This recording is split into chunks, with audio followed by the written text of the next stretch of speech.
नमस्कार मु युव कांग्रेस सभापति बस्ता निर्वाचन मंडल तीर्थ कुमार नाग।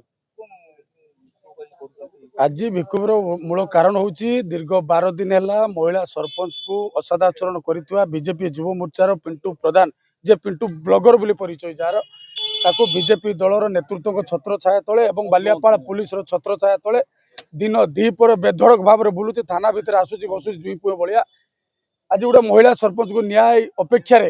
से मानहानि एवं तार मान इज्जत जीवा फल कि सी गाँ गंडार बाहरी पारना घरे बसी रही से सकाशे ब्लॉक युव कांग्रेस तरफ बस्ता निर्वाचन मंडल युव कांग्रेस तरफ आज अहोरात्र दिवारात्र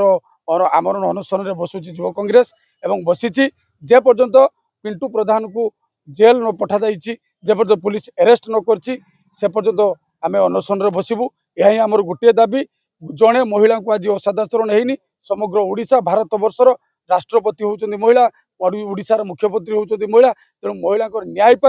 युव कांग्रेस एवं महिला कांग्रेस ब्लॉक कांग्रेस समस्ते एकत्रित होती आम आगामी दिन लड़ाई करूँ। आमर ये गोटे दाबी आसामी को तुरंत अरेस्ट करा जाऊ।